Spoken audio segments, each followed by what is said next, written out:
Hello students, आज हम अपने अगले टॉपिक की ओर बढ़ते हैं। स्टूडेंट, लास्ट टॉपिक पर हमने डिस्कस किया था electric field due to uniformly charged spherical shell. तो वहां पे जो टॉपिक था वो चार्ज स्फेरिकल सेल के अराउंड हमें इंटेंसिटी ऑफ इलेक्ट्रिक फील्ड की वैल्यू फाइंड आउट करनी थी। अगला जो टॉपिक है स्टूडेंट, वो पिछले वाले टॉपिक से मिलता जुलता है। वो है electric field due to uniformly charge non conducting sphere. वहां क्या था?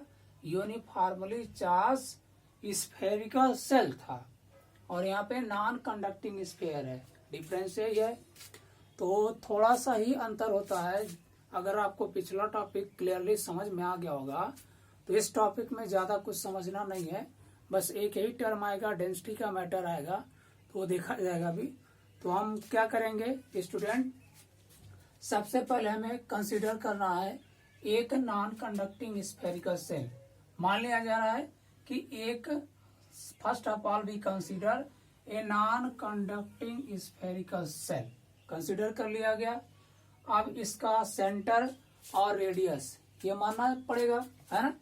मान लिया जाए इसका सेंटर O है और रेडियस इसका मान लीजिए कैपिटल R है। मान लिया गया कैपिटल R रेडियस का और सेंटर, जिसका सेंटर O है, एक स्फेरिकल सेल लिया गया। स्टूडेंट, जब किसी नॉन कंडक्टिंग स्फेरिकल सेल को प्लस क्यू चार्ज दिया जाएगा, या प्लस क्यू चार्ज इसके पूरे इंटायर वॉल्यूम में, पूरे वॉल्यूम में क्या होगा? यूनिफॉर्मली डिस्ट्रीब्यूट हो जाएगा। ये जो चार्ज होगा इसके पूरे वॉल्यूम में यूनिफॉर्मली डिस्ट्रीब्यूट हो जाएगा। अब यूनिफॉर्मली पूरे वॉल्यूम में डिस्ट्रीब्यूट हो जाएगा तो क्या होगा? वहां पे क्या था स्टूडेंट, जब आपने कंडक्टिंग स्फीयर लिया था तो कंडक्टिंग स्फीयर के केस में जो चार्ज दिया गया था वो क्या था? हमने दिखा कि केवल सरफेस पर डिस्ट्रीब्यूट हुआ था। जब स्फेरिकल सेल लेंगे, कंडक्टिंग स्फेरिकल सेल, तो in that condition given plus q charge will be distributed over the surface of the spherical cell. But here क्या होगा? When we give plus q charge to a non-conducting spherical cell, non-conducting sphere, then this plus q charge will be distributed all over the entire volume. यानी पूरे volume में ये distribute हो जाएगा। तो यहाँ क्या किया जाएगा? वहां पे हमने सरफेस चार्ज डेंसिटी लिया था, यहाँ पर हम क्या लेंगे? वॉल्यूम चार्ज डेंसिटी लेंगे। क्यों? क्योंकि जो चार्ज है वो पूरे वॉल्यूम में डिस्ट्रीब्यूट हो रहा है ना। तो पूरे वॉल्यूम में डिस्ट्रीब्यूट हो रहा है, तो इसलिए हम क्या करेंगे? इसको यहाँ पे वॉल्यूम चार्ज डेंसिटी लिया जाएगा। देखिए हमने क्या किया student, first of all we consider a non conducting sphere on which plus Q charge is given and this plus Q charge is uniformly distributed entire whole volume है। इस non conducting sphere का centre O है and radius capital R है। अब हमें क्या करना है? We have to find intensity of electric field at the surface, at external point and internal point. जैसे पिछले में हमने निकाला था तीन केसेस में, क्या क्या? Internal point, external point and eight the surface of the spherical shell, है ना। ये तीन सरफेस पे, तीन जगह हमने निकाला था। क्या क्या? पहला at external point, at external point, और दूसरा निकाला था, दूसरा क्या निकाला था? एट सरफेस, एट सरफेस, और तीसरा हम लोगों ने निकाला था क्या? एट इंटरनल या inside the spherical, inside the sphere, at internal point मैं ले रहा हूं, एट इंटरनल पॉइंट ये हो गया, या इनसाइड द स्फीयर ये किया जा सकता है ना। ये तीन केसेस में हमें निकालना है। तो स्टूडेंट, सबसे पहले हम पहला केस लेके चलेंगे एट द सरफेस, यानी at external point. External point पे हम लेके चलते हैं, है ना। तो हमने क्या क्या एज्यूम किया है? We have assumed non conducting sphere of radius capital R and centre O, and plus q charge is given to this sphere, and this plus q charge is uniformly distributed over the entire volume of this sphere. Now let us consider a point P outside the non-conducting sphere. Let us consider there is a point P outside the sphere at a distance small r from the center O. r distance पे हमने क्या किया, एक point P ले लिया, at which we have to find intensity of electric field. This point P पर, यानी इस पॉइंट P पर हमें क्या करना है, इंटेंसिटी ऑफ इलेक्ट्रिक फील्ड की वैल्यू फाइंड आउट करना है due to this charged non conducting sphere. Okay, to find intensity of electric field at this point P we have to draw a spherical Gaussian surface with center O. यानी एक concentric Gaussian surface हम खींचेंगे, है ना. तो हम खींचते हैं एक कंसेंट्रिक गॉसियन सरफेस जो पॉइंट P से पास करते हुए जा रहा. पॉइंट P से पास करते हुए हमने क्या किया, एक कंसेंट्रिक गॉसियन सरफेस ड्रा कर लिया, यानी जिसका सेंटर वही है. रेडियस क्या होगा, r हो जाएगा इसका. अब क्या करना है, अब हम कंसीडर कर लेंगे कि इस पॉइंट P के अराउंड एक एरिया एलिमेंट है. इस पॉइंट P के अराउंड एक एरिया एलिमेंट dA है, एक एरिया एलिमेंट dA है. अब क्या होगा, इस एरिया एलिमेंट dA पर जो इंटेंसिटी ऑफ इलेक्ट्रिक फील्ड की वैल्यू डायरेक्शन होगा, देखिए ये प्लस क्यू चार्ज से यानी पॉजिटिवली चार्ज स्फीयर है, तो यहाँ पे इस सरफेस पे, इस एलिमेंट्री एरिया के सरफेस पे जो इलेक्ट्रिक फील्ड जनरेट होगा वो क्या होगा, रेडियली आउटवर्ड होगा, यानी वेक्टर ई क्या होगा, रेडियली आउटवर्ड होगा. दिख रहा ना, ओके दिख रहा. तो क्या हो गया, रेडियली आउटवर्ड होगा. और क्या होगा, इस एलिमेंट्री एरिया का जो एरिया वेक्टर होगा ये भी आउटवर्ड डायरेक्शन में रेडियली आउटवर्ड होगा, यानी वेक्टर डी है. ओके, तो क्या मिला स्टूडेंट, हमें क्या मिला, इलेक्ट्रिक फील्ड ई और एरिया वेक्टर डी है, दोनों सेम डायरेक्शन में है. तो दोनों सेम डायरेक्शन में है तो क्या होगा, हम इस एलिमेंट्री एरिया डीए से पास करने वाला इलेक्ट्रिक फ्लक्स की वैल्यू निकालते हैं. देयरफॉर क्या होगा, देयरफॉर इलेक्ट्रिक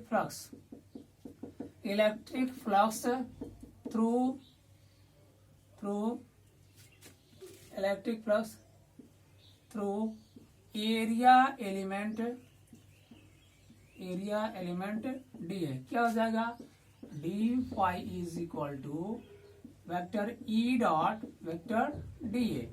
क्या ब्रेक कीजिए इसको ए डॉट बी से, क्या होगा, E D A cos theta. तो थीटा की जगह 0 डिग्री लेंगे, क्यों, दोनों देखिए सेम डायरेक्शन में, since vector E is parallel to vector D A. ये इंप्लाई करेगा theta is equal to 0 degree. यहाँ हो जाएगा ई डी ए का 0 का वैल्यू स्टूडेंट 1 होता है, सिंस का 0 डिग्री इक्वल टू 1. ये मिल गया ई डी ए, हो गया ना, डी फाई ई का वैल्यू. ओके, अब क्या होगा, देयरफॉर हेंस क्या हो जाएगा, या हेंस लिखिए, देयरफॉर लिखिए, इलेक्ट्रिक फ्लक्स थ्रू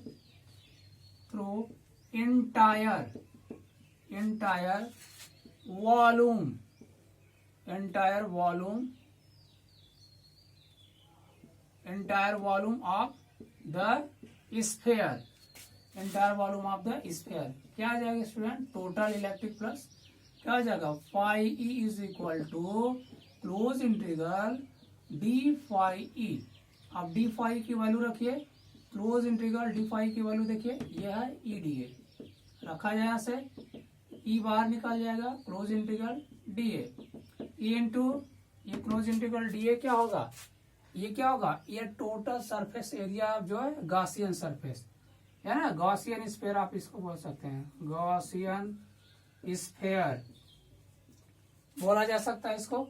यानी इस वाले गॉसियन स्फीयर का जो टोटल सरफेस एरिया होगा यही होगा, ये वैल्यू जो है, तो ये क्या होगा, 4 पाई आर स्क्वायर लिख सकते हैं यहाँ पे, since close integral D A is equal to क्या, 4 पाई आर स्क्वायर, क्या, total surface area of Gaussian spherical Gaussian surface आप बोल सकते हैं, स्फेरिकल गॉसियन सरफेस. शॉर्टकट में हमने लिख दिया स्टूडेंट, ये हो गया फाई ई का वैल्यू, ये मिल गया. This is equation first.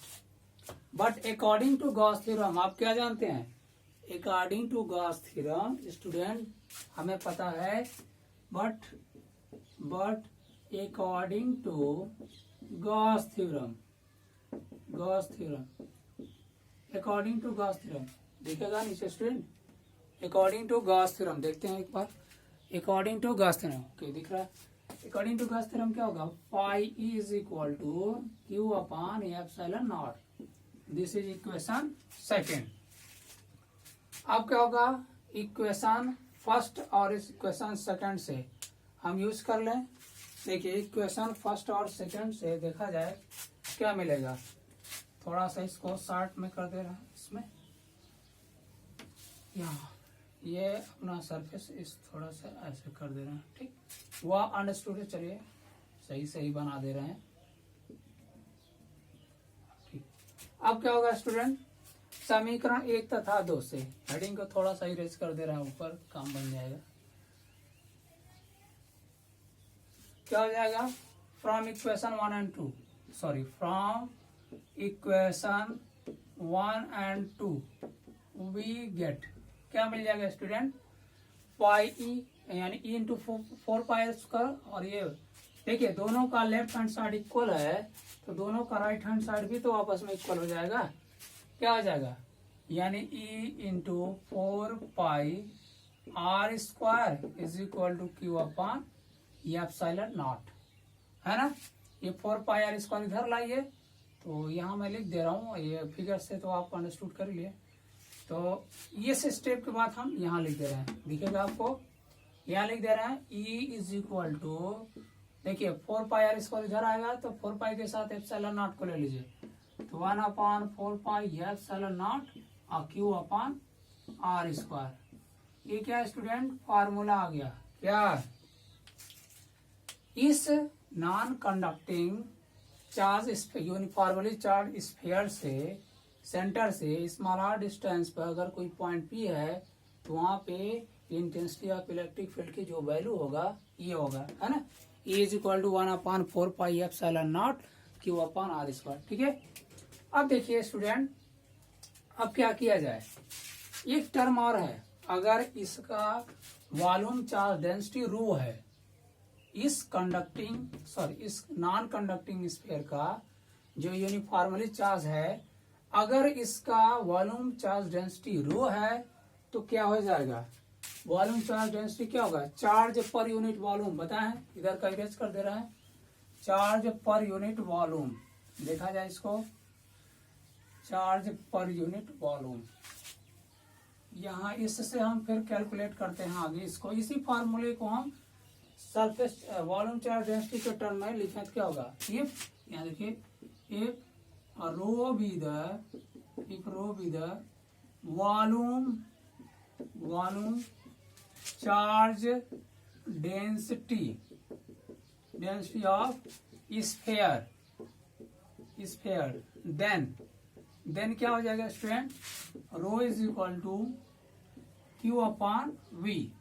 तो वी क्या होगा, देखिए कितने वॉल्यूम में ये charge plus Q charge distribute है, आर कैपिटल आर रेडियस के स्फीयर के वॉल्यूम है ना, स्मॉल आर नहीं लेंगे यहाँ पे, वॉल्यूम जब लिखेंगे तो ये कैपिटल आर त्रिज्या के स्फीयर के अंदर ये पूरा प्लस क्यू चार्ज क्या है, यूनिफॉर्मली डिस्ट्रीब्यूटेड है, तो इसका पूरा वॉल्यूम लेंगे, ये प्लस क्यू चार्ज क्या होगा, इस कैपिटल आर रेडियस वाले वॉल्यूम में डिस्ट्रीब्यूट है ना।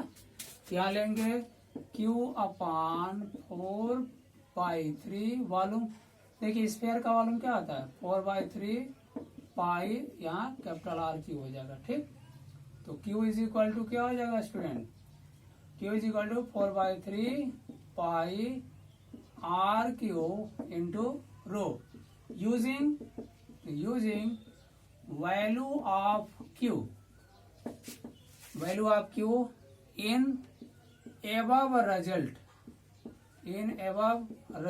क्या हो जाएगा स्टूडेंट, क्यू की जगह यहाँ पे यही वैल्यू रखो, इस क्यू की जगह ये मान रख दीजिए उठा के, क्या होगा, is equal to 1 upon 4 epsilon naught, Q की जगह रखिए, क्या होगा 4/3 pi R cube rho, upon क्या आ जाएगा, ये आर स्क्वायर नीचे है तो लिख लीजिए, आर स्क्वायर लिख लिया। देखिए 4 से 4 कैंसिल, पाई से pi cancel.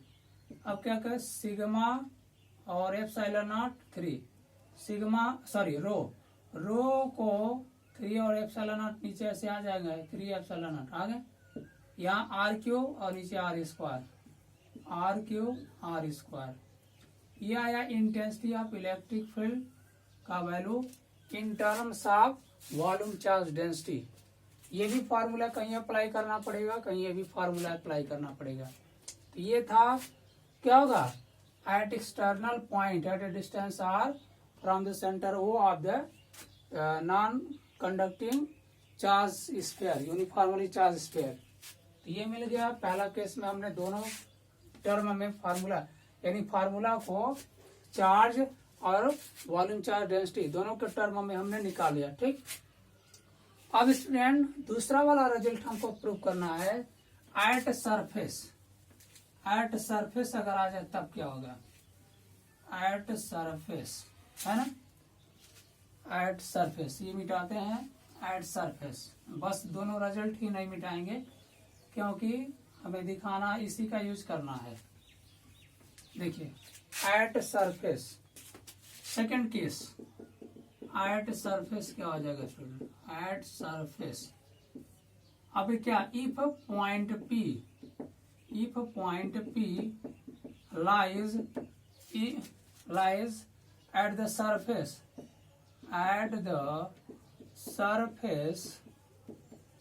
of sphere, then क्या हो जाएगा student, then small r will be equal to r। देखिए यह पॉइंट P यहाँ ना हो करके क्या होगा, यहाँ आ जाए, इस सरफेस पे आ जाए, तो देखो ये r जो है घट रहा है ना, घटते घटते क्या हो गया, यहाँ तक आ गया।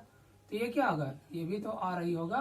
ठीक, अब क्या होगा, इस आउटवर्ड वाले का कोई जरूरत नहीं है, अब हम सरफेस पे निकालना है। तो सरफेस के लिए क्या हो गया स्टूडेंट, सरफेस के लिए जो आर था वो स्मॉल आर था वो क्या हो गया, कैपिटल आर के इक्वलेंट हो गया। यानी अब पॉइंट पी क्या हो गया, सरफेस पे आ गया, इसके यहाँ पे आ गया पॉइंट पी। अब यहाँ से पास करने वाले हम अलग से डिराइव नहीं करना है हमको, बस जो रिजल्ट हमने निकाला उसी में क्या हो गया, उसी में रख देना। Therefore using small r is equal to capital R in above result क्या हो जाएगा, इसमें रखा जाए, क्या हो जाएगा, E इज इक्वल टू, इस वाले में रखिए तो बस यही कैपिटल आर स्क्वायर हो जाएगा। यहाँ जाएगा 1/4 pi epsilon naught Q upon capital R square. एक आ गया और दूसरा रिजल्ट एक आ गया। देखो बस स्मॉल आर की जगह हमने कैपिटल आर लिख दिया। ठीक, ये इसको इरेज करते हैं।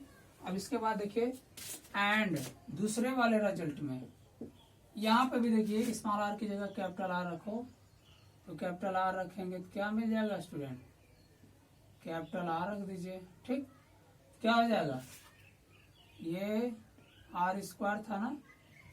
ठीक, अब क्या हो गया, कैपिटल आर का स्क्वायर, तो एक पावर कट जाएगा, दो पावर कट जाएगा, एक बचेगा और क्या हो जाएगा, E is equal to rho upon 3 epsilon naught into R हो जाएगा।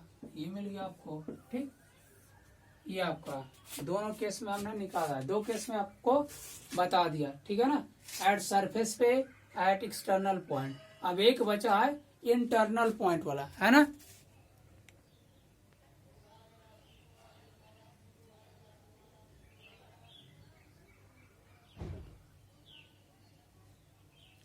देखिए इंटरनल पॉइंट वाला देख लिया जाए, इंटरनल पॉइंट वाला, एट इंटरनल पॉइंट।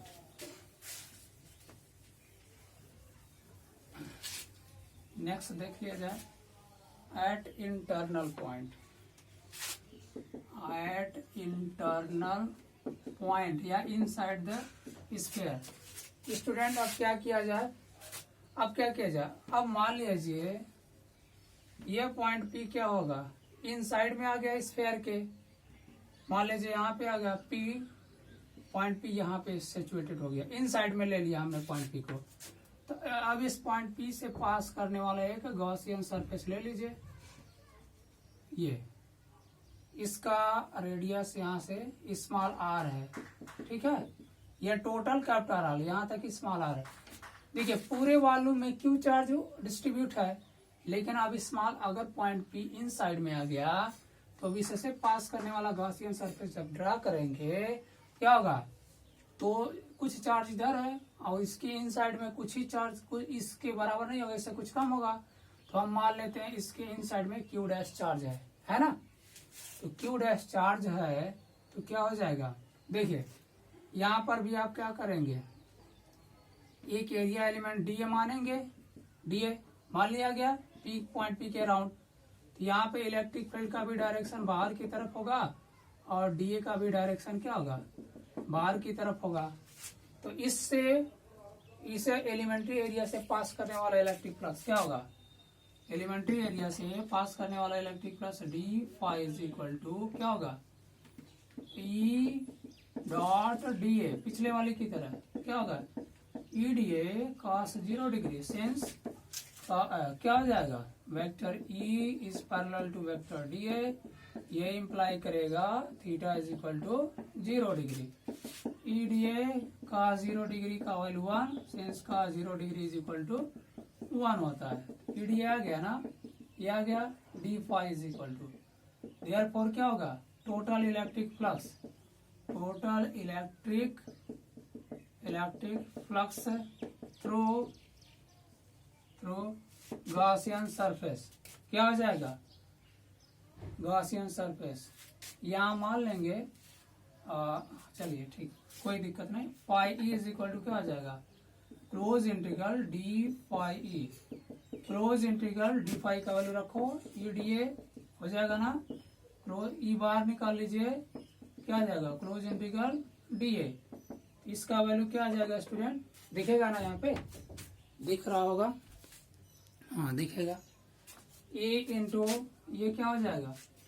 अब देखिए ये आर रेडियस वाला, इसको हम लेंगे है ना, ये आर रेडियस वाले स्फीयर का वॉल्यूम होगा, स्मॉल आर रेडियस वाले, sorry total surface area 4 pi R square है ना, यहाँ लिख देंगे sense close integral D A is equal to 4 pi R square, क्या, total surface area of Gaussian spherical Gaussian surface. ये हो गया। अब यहाँ से देखिए आगे चलते हैं हम लोग, तो क्या होगा, अब देखिए अब गॉस का थ्योरम हमको अप्लाई करना है। इफ क्या होगा, if Q dash charge is enclosed